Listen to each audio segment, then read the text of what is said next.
What would you do if the President of the United States got taken hostage by rebels from the fictional, apartheid-administered African country, Zutula? Would you sit back and watch the world burn, or would you rise to the occasion and single-handedly take on an entire country? When I was a child, Mercs was undisputedly the most popular game me and my friends would play on the Sega Genesis. And by that, I mean I would play and they would watch, because I have main character syndrome, and this game is unreasonably difficult. Now you may pose the question, why is this idiot making another video about a 30-year-old game? And the answer is very simple. I'd love to tell you that it's one of the most nostalgic games from my childhood, and I simply had to share it with you. But truth be told, I just want to shit out a video that'll take up no time and minimal effort, because I got much more important things to do. There's two modes, arcade and original. We'll begin with the latter. You start off with a single character, rifle.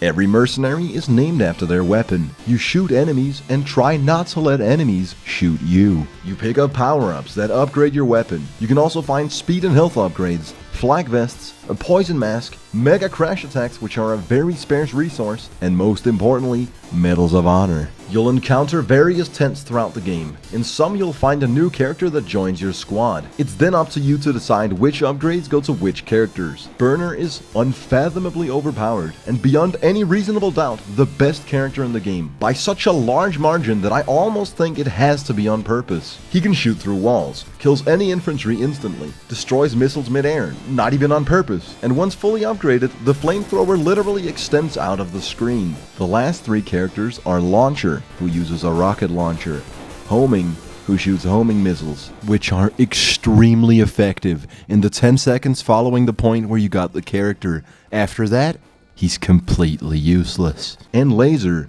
who shoots a bow and arrow. Okay, no, he shoots a laser. Of course he shoots a laser. The game is incredibly well designed. It rewards the player for experimenting with which route to take and what mercenary to use in various situations. Laser is incredible at destroying tanks from long range, yet his ability to kill simple infantry is lacking, to say the least. Rifle is arguably the best endgame character when fully upgraded, although for 98% of the game, the only reason you wouldn't be using Burner is if he's low health. If you have the extended brain capacity to actually memorize attack patterns and dodge enemy fire, then and only then is Launcher the highest damaging, most effective character in the game. But only a beginner would try to dodge attacks and actually learn the game. Real men stack up mega crash attacks, which makes you invulnerable for a second, and spam them whenever there's a boss. For that very reason, Launcher and Homing's only functional uses are soaking up damage whilst searching for health and upgrades for the three decent characters. Much like real life, some men are meant to eat the steak, others are meant to bite the bullet. The player is rewarded for exploring every little nook and cranny of the game in an attempt to find all the little secrets. If you actually spend some medals on purchasing the top secret information, or get it for free with the power of the internet, you'll get hints as to where you can find a hidden route that'll have extra power-ups and upgrades. Throughout the 8 stages, the game starts throwing more and more shit at you, and does so at just the right pace for you to learn and improve at a rate where dying is frustrating, but the game is still so difficult that getting further on each run is incredibly rewarding. For example, in the first level you'll get a medic charging at you, yet he dies in one hit and drops you some health. That prepares you for stage 2, where you'll get knife commandos viciously charging you. Now, you're aware there's melee enemies in the game, which absolutely does not prepare you for stage 4, where the most fucking aggravating commandos pop up in the water, giving you a solid 2 frames to turn and attack them before they chunk a fourth of your health. This enemy is absurd, and I curse whoever put it in the game. In Mercs, some parts were simply not meant for players to access. If there's more than 8 enemies on the screen, or if you simply walk into a place where you must not walk, you'll experience the game's hidden slow motion feature, which will give you more time to think, but miss about 2/3 of your inputs. I wholeheartedly believe that this was implemented as a feature, much like the boat, which will slow the game to a halt every time it fires. If you get stuck in the wall, you should have stayed away from the sticky wall. Once again, it's a feature. In Mercs, you primarily move upwards, and once the screen scrolls, you can't go back down. So it is crucial that you maneuver effectively as to not miss important upgrades and medals. If you're rampantly autistic like myself, you'll be intensely upset if you miss one tiny little thing. Your logical mind will say, Oh, it's just a little thing you missed. It doesn't matter. Yet deep down, you're seething with anger. On the subject of primal hatred, the bosses in this game range from, oh, okay, there's a relatively difficult arcade boss, to...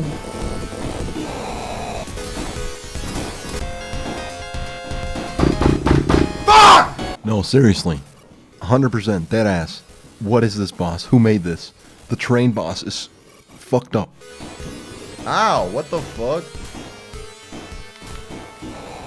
What the fuck?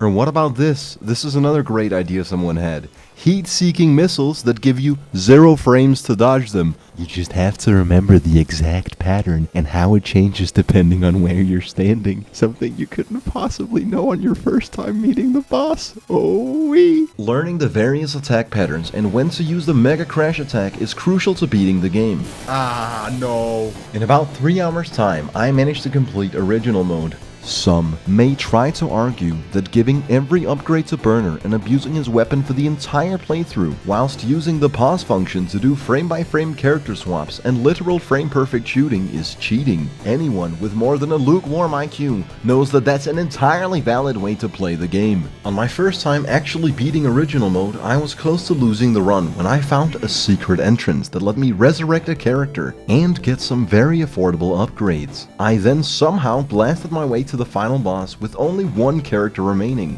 I'm not sure if I was disappointed or relieved to find that in an anticlimactic plot twist, the final boss is the easiest thing in the whole game. Although I was relatively satisfied, I knew I had to do arcade mode as well, which in my opinion is the more difficult way to complete the game. Arcade mode is almost entirely linear. Unlike Original, there's no secret parts to explore, there's barely any bonus stuff you can find by taking your time and going around, plus you aren't switching between multiple characters. Rather, you have 4 lives and you try to make it as far as you can. The only thing that's up to the player is what weapon to pick up for which section and which apartheid rebel to shoot first. Like previously mentioned, the rocket launcher is necessary not to have a guaranteed death on this platform. I found out the fun way.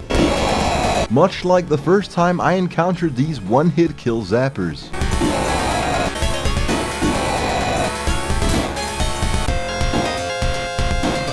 In this mode, there's no laser nor any homing missiles, but there is an arcade gun, which you'll undoubtedly get tired of listening to after a while.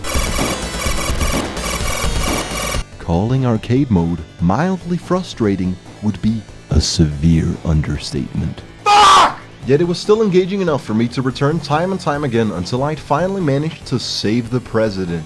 I got about 8 hours of enjoyment out of this 30-year-old game. I decided to mess around with turbo mode on hard difficulty, and God, I wish I'd played with turbo on from the beginning. It basically just means you can hold down the button to auto-fire all the weapons.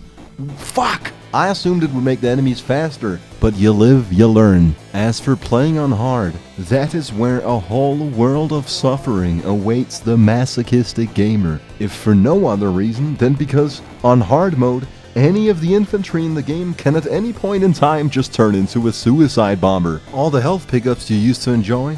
Gone. And remember the really hard parts where you had to dodge a lot of different bullets from a lot of different directions while taking on an armored vehicle? Now there's 2. And those were just the things I was able to find by the start of level 2. So if you're not really into self-harm, I'd recommend the normal difficulty. Along with Streets of Rage and Sonic 2, Mercs is in my world one of the few S+ tier Sega Genesis games. It holds up 30 years after its release, and I give it my personal stamp of approval, which is, I just hit my table.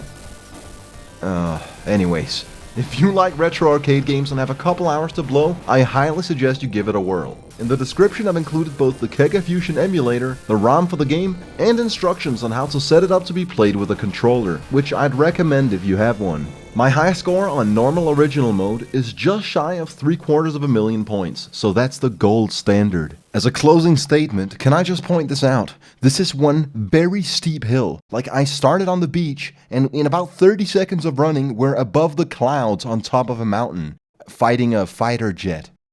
That's a very steep incline, that's all I'm saying. And remember, kids, if you're fighting apartheid rebels, you're not a murderer. You're a goddamn hero. out of 10.